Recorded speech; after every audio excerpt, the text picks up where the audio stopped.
Mike, I know you'd rather be speaking to us under different circumstances, but I guess what is the emotions after an incredible fight like that? Disappointment, of course, but alive. I mean, Madison Square Garden, huge opportunity, number 2 guy in the world. At some point, you're like, I went out there, I did everything I possibly could.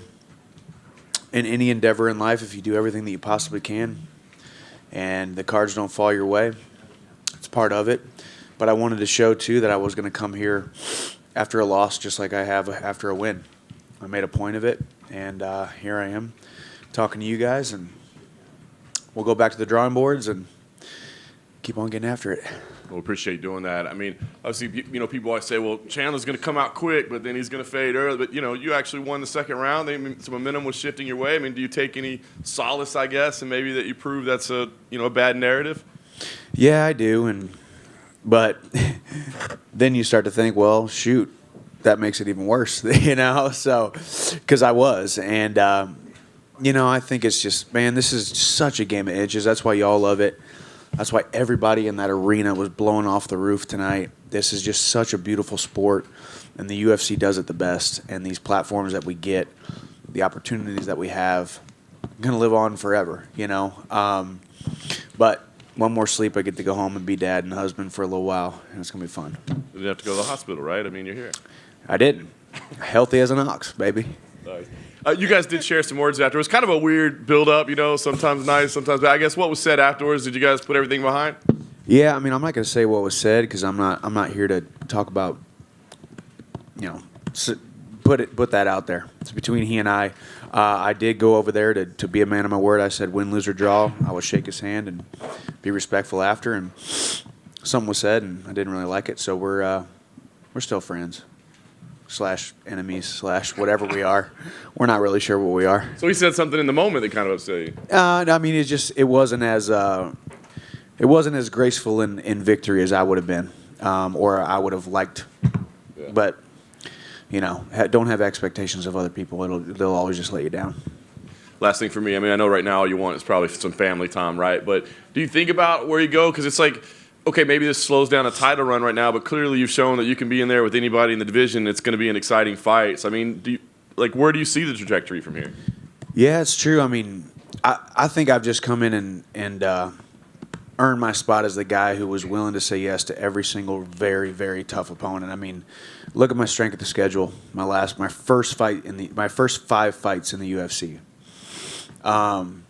So at this point, we'll go back to the drawing boards. There's no. There's no secret. There's no doubt that I'm not one of the guys who can put butts in seats for sure. Still got one dude on my mind. So we'll see. We'll see what happens. Mike, to your right, to your far right. What do you do? Like following up sort of on what you were just saying to John. What do you do right now? You're 2-3. You fought 5 of the best guys in the world. Do you have to change your style a little bit? Do you think, or is it just? Is this the way the coin flips when you're fighting the best? It's a good question. I mean, it takes time in any endeavor to really see the fruits of your labor in action, and I think mixed martial arts is one of those. I think I've worked on defense. I think you saw that. Shades of it tonight. I've worked on wrestling more. I think you saw shades of that. I've worked on footwork and angles and covering up and different things. You saw shades of that. You guys get to see 15 minutes of 15 weeks of each training camp compiled on top of each other, and you just hope that it's able to come out. Game plans and strategies and all that kind of stuff. So to answer your question, I'm happy with my performance, except for the fact that I lost. You have always had that optimism that you're going to get back up to the top. But is this the part of the sport that sucks? You look at what happened to Izzy in the main event. Carla, is a 2-time champion, and she gets submitted like that. I mean, is this the hard part to accept of the sport, that you can be the absolute best in the world and still may not win? Yeah. But But this is this is just a manifestation of. It's a metaphor for life. This is what life is, though. You know, and we get to do it in front of millions of people, and we get to be put on a platform, and it's happiness, and it's pain, and it's turmoil, and it's the ups and the downs all rolled into one. And I've said it since the beginning. At the very end of it, my God still loves me, my family still loves me, and I still love me, and that's where I'm at. And we live to fight another day, and we recalibrate and see. Mike's over here. Right here in the corner. You said at Media Day that fighting in Madison Square Garden, the crowd makes you kind of want to fight a certain way regardless of the game plan. Did you kind of fall into that again after that first round? I don't know. I have to go back and watch the fight, honestly. Couldn't hear my coaches again. Dadgum, man. I'm probably never fighting here again. All right, Chris, tell the brass I'm never fighting here again, all right? Third time. I'm 0-3 here. 2 other times I left in an ambulance. So, like, you know, no, I'm just joking. New York City is a very great city. Madison Square Garden is ridiculous. But, yeah, I mean, it's just that's what you want. Like I've said, that is a blessing and the curse. The biggest stage possible, the brightest lights possible, the biggest promotion possible, the number 2 guy in the world, the highest stakes, title implications, all of that. And all that was shattered when I lost, so. And then the conversation you had that you don't have to go into details or anything, but Dustin also seemed to be complaining about fouls in there. Did it have something to do with that, what he said to you? Yes, I will admit, yes, his mouth was open and my hand went inside of there and was on his mouthpiece. He bit down. I was trying to pull it out. It wasn't as though I was trying to pull it out and he was biting it and I couldn't get it out. It was more just the angle. I mean, you're getting pushed up against the cage. I mean, it's just, and then there was, I think that was, well, and then the other thing was when Dan Murgulata was saying I was hitting him in the back of the head. I don't know. I'll have to go back and watch it, to be honest with you. But I know I was catching his ear, or at least in my mind, I was catching his ear. So we had that kind of conversation. So y'all know I ain't a cheater. I love this game. I don't cheat. When you were on top, the camera kind of panned in. It looked like you blew your nose on him with all the blood. Is that what happened? I gotta rock it up my nose right now, trying to keep it stopping from bleeding. I mean, it was, if I wanted to breathe, that blood needed to come out. So I mean, it wasn't a malicious weird thing, but it was definitely like, hey man, sorry you're down there, but I didn't create gravity. I did. Thank you. Thank you. Exactly. Mike, just one quick one. You said there's still one guy on your mind. Is it safe to assume that's Conor McGregor? Of course, man. I mean, I think at this point, he comes back and he looks at the suitors. I don't think I'm the easiest fight that he could take, but I do think I'm the biggest fight that he could take. I think Conor McGregor stepping back in the octagon does big numbers no matter what. But he and I step inside the octagon, we do staggering numbers. You know, I do think that. And I respect him. We'll love to see him come back. Maybe I'm the guy that comes back and fights. What would be your message to him to, I guess, jump in that USADA pool? Because it sounds like he's going to need 6 months of testing before he can fight. Yeah, get on it, man. We all know that fighting is his first love.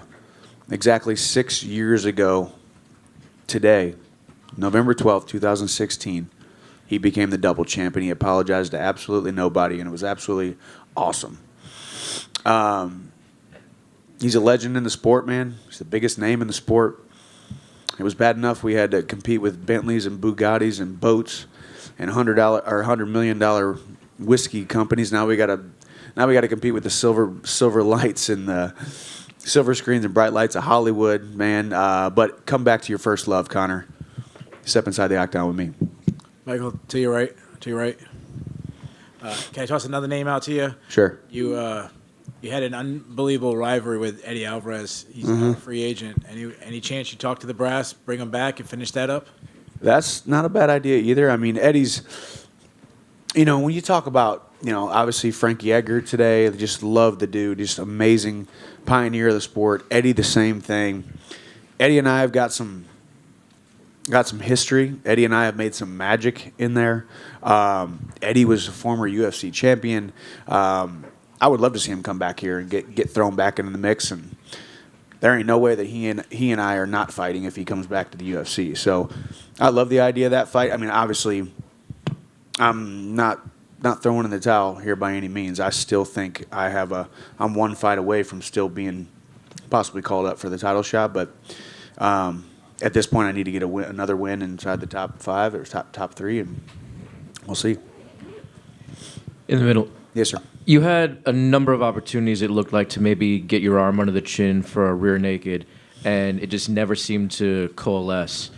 Strategically, maybe you need to look at the video, but was there something that you weren't able to do that you're like, God damn, I wish I was able to get such and such? Like, yeah, no, walk actually, us through it. Yeah, no, that's actually really horrible to hear because I think I trained a lot at rear naked chokes there. I think it was the positioning and blood was everywhere. Goodness gracious, it's so hard to actually tell you how slippery it is when blood and sweat mix on skin. It's absolutely it's crazy from a being on top leverage standpoint. So no, yeah, I'll probably go back and say, well, you blew that one, Michael, because I did think that I was going to be able to rear naked choke him. I actually had visions and visualized myself rear naked choking Dustin this camp, and turns out he did to me. Fudge. Hey, Michael, back here. Yes, sir. 5 fights that you had so far in the UFC, 5-star classics. Is it hard to see the positives right now, what you have accomplished thus far in the UFC, considering you haven't won the championship? Or is it easy to see the positives and also see the negatives and work on the negatives?